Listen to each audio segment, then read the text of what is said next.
Welcome to The Reader's Couch, a podcast that brings you lively conversations with some of your favourite authors and bookish personalities.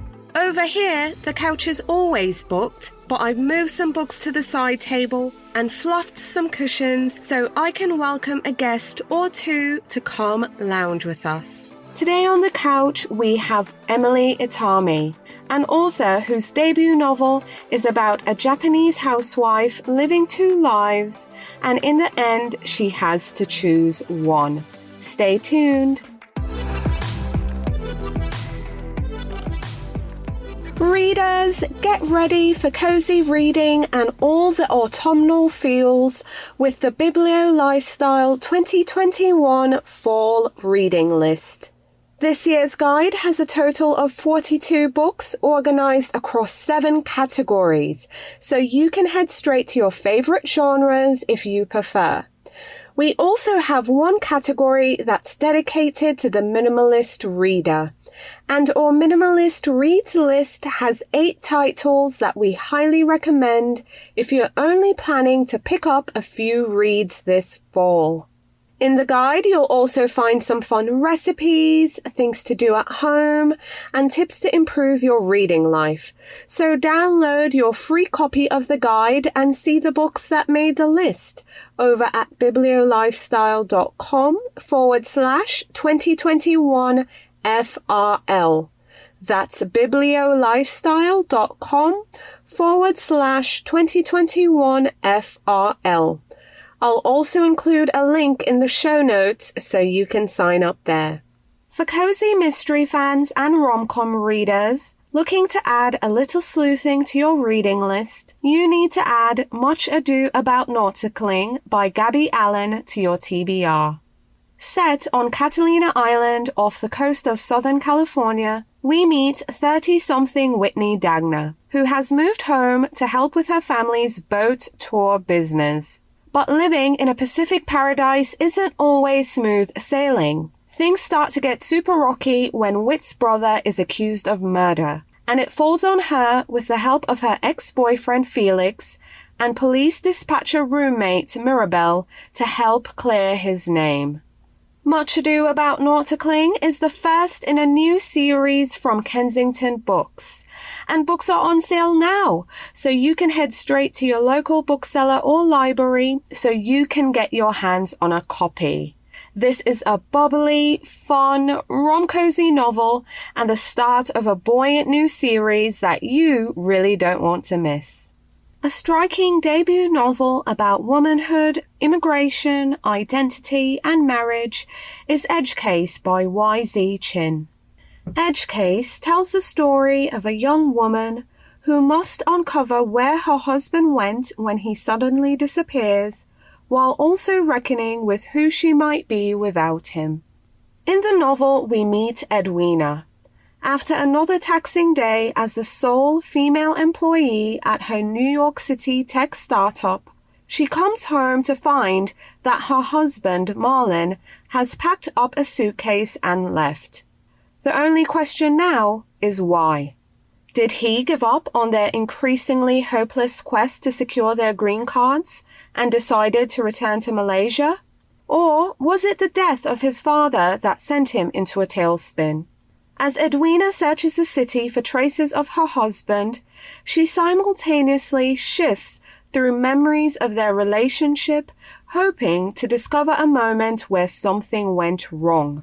All while, a coworker is making increasingly uncomfortable advances towards her, and she can't hide the truth about Marlin's disappearance from her overbearing mother for much longer. Soon, Edwina will have to decide how much she's willing to sacrifice to stay in her marriage and stay in America. Edge Case by Y.Z. Chin is being published by Eco Books, and books are on sale now, so you can visit your local bookseller or library so you can get your hands on a copy. Hi Hi readers, welcome again to the Reader's Couch. I'm your host, Victoria Wood, and here on the couch with me is a widely published freelance journalist and travel writer, but she's here to talk to me about her debut novel, Fault Lines. Please welcome to the couch, Emily Itami. Hey, Emily. Hello, thank you very much for having me. Yeah, of course. I'm thrilled to have you on the show. So your debut novel, Fault Lines, is now out in the world. I mean, readers can get their hands on a copy on a scale of 1 to 10. I mean, how excited are you? How are you feeling? I guess like 12. No, 12 probably doesn't even cut it. Like 100 or something like that. Oh, I bet you're super excited. It's wonderful. I'm a big fan. I'm going to really try not to fangirl here and just keep it profesh and get through some of my questions. But I want readers to hear from you directly. Tell us about your novel, Fault Lines, and what can readers expect going in? So Fault Lines is the story of Mizuki, who is a Japanese housewife with 2 children. She lives in Tokyo. She appears to have the perfect life from the outside, but she is feeling really dissatisfied with everything because she feels unseen by anyone, especially by her husband. Her marriage is making her feel really lonely. And she doesn't set out to do anything about it, but one night she meets a handsome restaurateur and she ends up having a relationship with him. So it's kind of exploring her life, relationships in general. It's a lot about being a mother, and it's also a lot about Tokyo, the city that it's in, which I really, really adore. And it's about her relationship with this guy and what happens. So what inspired you to write Fault Lines? I mean, where did the idea come from? What was the spark that lit this idea? Tell us some of those details. Well, I was brought up in Tokyo, but I returned to live in England when I was a teenager. And then I went back to live in Tokyo again when my children were really small. So the experience of living in Tokyo as an adult was really amazing and made me really want to write about it. I've always really loved writing about Tokyo anyway. Even when I came back to England as a kid, all my kind of school creative writing stories, a lot of them were about Tokyo because there was a place that I was really thinking about a lot and really missing. So I really wanted to write something that was set in Tokyo and was just fascinated by it when I was there. And I think the experience of having children also really made me want to write a story about it, because it's just a completely insane experience, something that changed my life so intensely from one day to the next. And I think that raised a lot of kind of questions and emotions that made me want to write the story. As a reader, I felt like Tokyo was a character in the novel as well. It's a real life place, obviously, but it just felt like a character reading about Japanese society, as well as just the atmosphere, I guess, is the best way to describe it. It was very atmospheric. I mean, the imagery was just beautiful. Was this something you intended to do? I mean, seeing that you have this real life lived experience in Tokyo, I mean, did you feel the need to kind of bring that to the novel as well? Yeah, I mean, I really, really wanted Tokyo to be alive on the page as much as I could make it be that way. I mean, I really love Tokyo, and it's the first place that I thought of as being my home because of having been brought up there. And I think that it's different now, but when I was younger, as I was growing up, I kind of felt that Japan in general was kind of either portrayed as a very traditional place full of kind of temples and monks, or Tokyo was kind of portrayed with all the weirdnesses about it, the kind of maid cafes and all the stuff like that. And all those things are true, but I didn't really feel satisfied that everything that I loved about it was being sufficiently portrayed, all the kind of the mad glamour of it, and the kind of the fact that all the old beautiful bathhouses and noodle houses and everything coexist with all these crazy skyscrapers and 24-hour life where everything that you can think of can happen. So I was really, really keen to put that onto the page. So Mizuki, reading about her, let me just say, the way you wrote about her, I was struggling to find the word. The one I found, though, is brave, because I feel you weren't afraid to present her as both a flawed person who's making some bad decisions, but it also felt realistic at the same time. And then I found myself starting to feel empathy towards her. I'm also curious, was this something you set out to do? Because I know the opposite side would be some folks might feel, well, you're justifying her behavior. You know, does that make sense? So presenting her both as flawed, but also as human, it was just a great juxtaposition. So I'm real curious, was this like an intention you set out for as well? For her to be flawed, but hopefully for the reader to have empathy towards her. Yeah. Yeah, absolutely. It was definitely what I wanted to do, because I suppose I feel that it's very noticeable in literature in general, and I think in sort of society's judgment in general as well, that when a man has an affair, it's viewed really differently to when a woman has an affair. And I think that when a mother has an affair, then that is judged, really harshly. And usually, if you read about it in literature, then a woman who has an affair has to pay through some like really horrendous, bloody death or something. And a man would tend to get off much more lightly. So I really wanted to write something where it wasn't like that, and it wasn't like a moral judgment. It was just a sort of examination of people who are just, they're human, they're flawed. We all screw things up. We all make decisions that are probably, that aren't great, or, all decisions that have so many different angles to them. And I think that ultimately, probably, if we could get inside the heads of most people, we would be able to understand most people's decisions, even if they look really bad from the outside. So I really, wanted to create somebody who you can have a lot of empathy with, even if she makes decisions that we might not necessarily immediately, those decisions might not resonate with us immediately. Right. Absolutely. So I'm a reader who has little flags, and I'll make tabs in my book as I read along. And I remember this one quote, and I was like, yeah, that is a good question. And it's when you wrote, and I quote, "Is it normal to fluctuate so quickly between feeling tender towards your husband and fervently wishing him a violent death?" Like, I was like, yeah, that is a good question. So with that in mind, I want us to play a game. And it was inspired by that quote. And of course, Mizuki and her husband, Tatsuya, should they stay together or see other people? So it's just fitting for us to start the game with those two. I mean, do you think they should stay together or should they see other people? Well, it's really difficult, because she decides that they should stay together, and I think that for the sake of the kids, maybe they should stay together. I think it's impossible to think of yourself outside of the society that you live in. I think because that's another thing that she thinks, right? She says, if I was a fundamentally different person and if I lived in a fundamentally different society, maybe I wouldn't stay with him. But there's nothing she can do. In a way, I don't really feel like she has a choice, given all of her societal and, psychological leanings. Right. Absolutely. And that makes sense. But now I'm going to go to classic literature because that's stuff we probably have in common and something folks can relate to. Romeo and Juliet, should they stay together or should they see other people? Because the relationship was quite toxic. Yeah, I agree. Yeah, they should definitely see other people. Because then they'd still be alive and they could be having a lot of fun.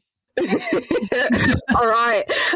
What do you think about Catherine and Heathcliff? And that's from Wuthering Heights from Emily Bronte. Like, should they stay together or see other people? Again, you've got to admit that that's not a healthy relationship. But then they're both so crazy that maybe if they'd seen other people, then they just would have driven the other people completely crazy as well. And the death count would have got even higher. So maybe it's better that they stay together. Okay, so this is my favorite book. I know my readers are probably sick of me making Rebecca references, but should the second Mrs. De Winter, stay with her husband or should they see other people? They should see other people. He's crazy, right? She's like crazy about him, but he's clearly like a crazy megalomaniac person that she then like kind of feels bad for. She doesn't feel bad for him. She's crazy about him, but no, that does not going well for her. But then he does have that really great house, so maybe she should stay for the house. Stay for the house. Yeah. Okay, I have Jane Eyre and Mr. Rochester, obviously from Jane Eyre by Charlotte Bronte. Stay together or see other people? God. Well, they should see other people. You can't stay with someone who locked up his first wife, right? Like, that's just not a thing. Okay, and the last one I have on my list, I'm dying over here. Okay, in Little Women, should Joe stay with that professor? I think his name was Professor Barr. Like, should they stay together or should they see other people? I think they should stay together because, obviously Laurie, it didn't work out with her and Laurie, like the fact that Laurie was like too kind of boy and flighty suggests that what she was actually looking for was that old professor dude, and then she found him. So they should probably stay together. They should stay together. Okay, all right, I'm with it. I'm with it. Thank you so much for playing this game with me. I kind of want to dive into... So we have Mizuki, who we've spoken about, but also her husband, Tatsuya. You know, he's a busy businessman, not making excuses for the man, but he's clearly not invested in the relationship anymore. He doesn't really help with the care of the children. I mean, let's give him some empathy for a moment. You know, what is going on in his life? Just give our readers a quick overview on who he is as a character and what's going on. Well, I think that I would imagine that if he was real and if he heard that it was thought that he was not invested in the relationship, he might be quite upset, because I think that in the society, you know, I mean, Japanese society, it's still very old fashioned. I mean, the work culture there is completely crazy. Like, death by overwork is still a known thing. It's a bit less, but not really. It's certainly not unheard of. And I think that it's hard for us in the West to fully appreciate just how hard you're expected to work. You know, like weekends, you know, you don't really take a lot of holiday at all. There's a kind of a showing face culture where you have to be there. Basically, you kind of have to be the last man standing in the office. So I think that, you know, he doesn't really have a lot of choice. And I think that Mizuki, comes to appreciate that as well. You know, it's not that he's a bad guy. It's not that he doesn't like his children, or, you know, whatever. It's not that he doesn't care. There just isn't any space in that society for him to do anything other than just fully devote himself to his job. It's kind of not really acceptable for him to do anything else. So I think they're both kind of in these intractable positions, and that's why the situation arises. And I suppose that was why I kind of felt that it would be possible to have a lot of empathy for all of the characters. I don't think I didn't intend for there to be a villain in the story. It's just the situation that they're all in. And then, of course, there is Kiyoshi, who is a person she ends up having an affair with. She meets him on a night out with friends, and they obviously have this connection. You know, it wasn't intentional for this to, you know, go anywhere. But over time, obviously, their attraction grows. I mean, you know, tell us about him as a character, though not a real person, but just, you know, his mindset and, you know, what he was going through and how they were able to connect together as well. I think that the fact that Kiyoshi has spent quite some time abroad as well is one of the reasons why Kiyoshi and Mizuki are able to connect, because they both in the society that they're in, but they're also able to see it from the outside as well. So they've both got insider-outsider perspectives. And I think as well that Kiyoshi, because he's a restaurateur, so he's built his own business, he's someone who's used to kind of not necessarily playing by the rule book, by making his own decisions and by making his will and the strength of his will and the degree to which he pursues that's kind of the way that he lives his life. So the fact that he begins to have a relationship with her, I mean, he doesn't pursue her in a particularly kind of amoral way or anything, but the fact that this develops, he's probably more comfortable with it maybe than someone would be who lived a more traditional life than he did. I think one of the most relatable bits of the book, and this is where, you know, it transcends background or just life experiences to some degree, is just trying to remember who you are or who you were prior to married life, you know, because that's what I felt with Mizuki. She was struggling, you know, not just as a mom, but as a wife, as a person, and trying to remember who she was prior to being married. Because she had quite a life, in my opinion. She had quite some experiences out there, you know, even with her music, living in New York, and all these different things. I mean, do you think that's part of the reason why she struggled? Is because she knew there was another life out there and there's another way to live outside of this confined, for lack of a better word, Japanese society and culture? Yeah, I think that's kind of, I suppose that's the deal with being able to expand your horizons, is that it's really good, but it's a curse as well as a blessing, right? Because you see all these other cultures and you see all the other ways of living, but that can also reflect back on yours, you know, in a way that can be good and can also maybe make you pick holes in it. Clearly, like no culture is perfect, and every culture has its different problems. But I think that, yeah, whenever you see one, you always see what's wrong with the other one. And yeah, I think that it's right, that it's true that she wouldn't have been as frustrated with the position that she was in if she didn't believe that there was another way that you could be as well. And, you know, that I kind of feel that that's something I have felt going between England and Japan as well, that in both cultures you see so much that's so good. I mean, they're kind of opposite cultures in a way, but then you also see the problems that the positive things brings. So it's difficult. Absolutely, absolutely. Okay, so I want to dive into your writing life a bit. I mean, again, I'm a fangirl for this novel. I think it's great and brilliant. How long did it take for you to string this story together? I think it was probably about 18 months or so. Yeah, I think that will probably be about right, 18 months. And what would you say your publishing experience has been so far? I mean, was it what you expected? Did anything surprise you? I mean, what has that experience been like as well? Well, it's been amazing. It's been like a complete, I mean, it's cliche, but it is true. It has been a complete dream come true. So that's been really amazing. I still regularly wake up in the morning and remember that the book is published, and that makes me really, really, really happy. I suppose I probably haven't had a completely average, if there's such a thing, a publishing experience because of the pandemic, because my book was on submission to publishers just at the beginning of the pandemic. So then everything was, over Zoom, which obviously is completely normal now, but at the time just felt really weird. And also kind of, because at the very beginning we didn't know how things were going to go and whether published people were going to read a lot or not, or whatever. There seemed to be the possibility that maybe the pandemic was going to kill the book, which was a great tragedy. But as it was, that didn't happen. So that was really good. Yeah, I'm glad to hear it. So you're here now. You do have a book out there in the world. I mean, looking back, if you could tell your younger writing self anything, what would it be? I feel like it's the same thing that I would tell myself now. It's just like, keep going and don't panic. The main things, I think. I like that. Keep going. Don't panic. Same time. Yeah. Are you working on any other projects now? Again, I know we're here to talk about Fault Lines. I've read it and loved it. I hope other folks will read it and love it too. But is there anything else in the works? Anything we can look forward to? Yeah, I'm writing another novel at the moment. It's sort of still relatively nebulous, but it's the story of three sisters, and it's set across cultures as well. Okay, awesome. I'll take it. Awesome. Love it. All right, so diving into your reading life real quick. What was the last book or handful of books or that you finished reading that you'd now recommend? Well, I just, when I was away on holiday, read Early Morning Riser by Katherine Heine. I hope I said her name right. And I really, really loved it. I found it really upbeat, like really warm, really kind of just a life-affirming story that I adored. Have you read it? Yes, I did. I was just here nodding. Yeah. I'm like, Good, that's right? a good one.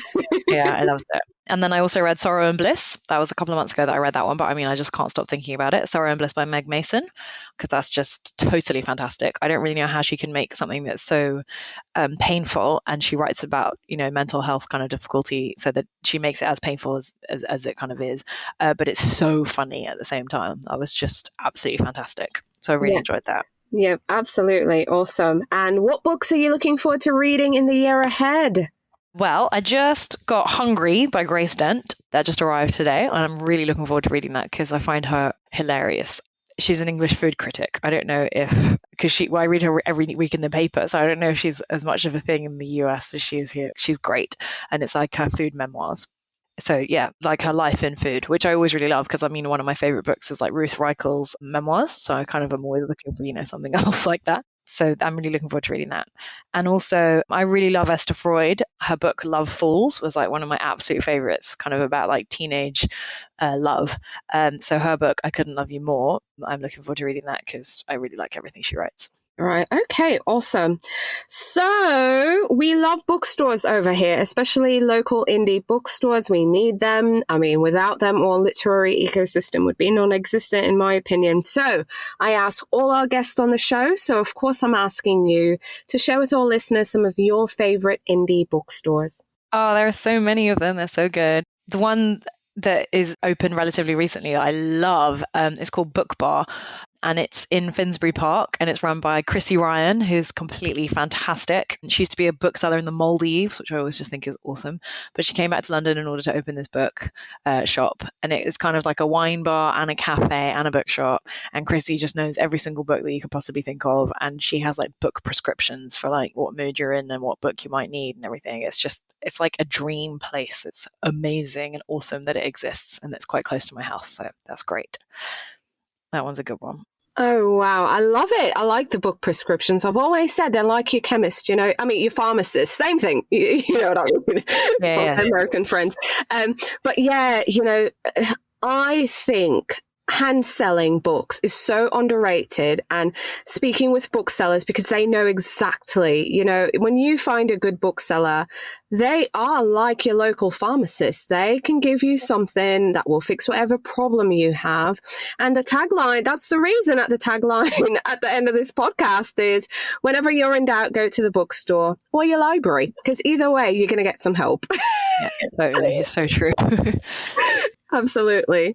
So bringing things back to Fault Lines, I mean, I know the book's been out there for some time, not just here in the States, but abroad as well. So you've been seeing what readers are thinking, what they've been saying. And I know you've done your job as a writer. You've written the book. So now it's up to us as readers. But how do you want readers to feel maybe after reading this book? What are some of the thoughts you're hoping readers might have, or just some reactions to the novel?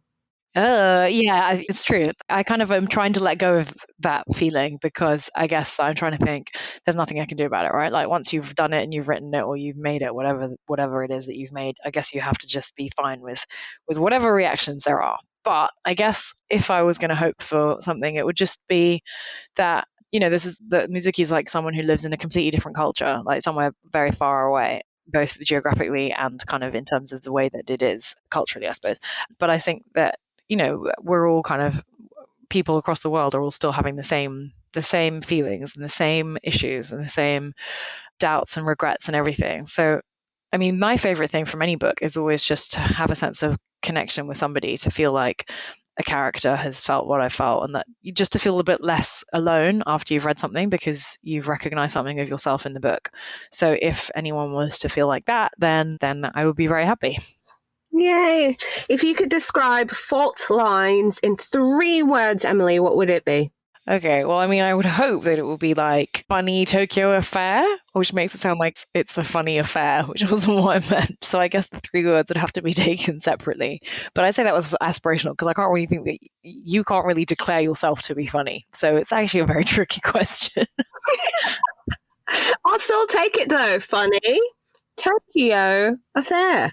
There we go. Emily, thank you so much for coming on the show and speaking with me. It's been an absolute pleasure. And thanks for playing my corny games. I loved your corny games, and thank you very, very much for having me. It's been really nice to talk to you. Okay, cool. Readers, I had so much fun with author Emily Itami, and I just want to take this opportunity to thank her again for coming and lounging on the couch with us. This week is another great one for books.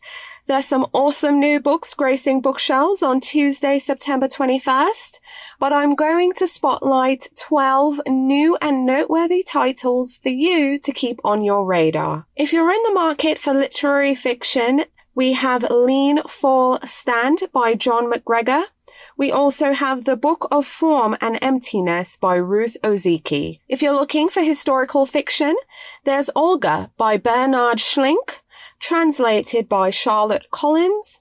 There's also The Stolen Lady by Laura Morelli. If you're looking for novels with themes of family and friendship, there is The Moon, the Stars, and Madame Barova by Ruth Hogan, as well as the highly anticipated Bewilderment by Richard Powers. For all romance readers, there's Love, Chai, and Other Four-Letter Words by Anika Sharma, First Love, Take 2 by Sanjani Patel, and On Location by Sarah Ekvare Smith. For our thrillers, mystery, and suspense readers, there is The Stowaway by James S. Murray and Darren Wearmouth. And for our science fiction and fantasy readers, we have Under the Whispering Door by T.J. Klune and The Body Scout by Lincoln Mikell.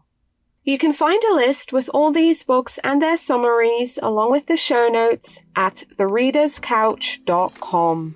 Thank you so much for tuning in to The Reader's Couch. You can find out more about the show and submit your questions for our guest by visiting our website, thereaderscouch.com. You can also connect with us on Facebook, Instagram and Twitter at The Couch Is Booked. If you like the show, please subscribe, share, and take a few seconds to leave a rating and review.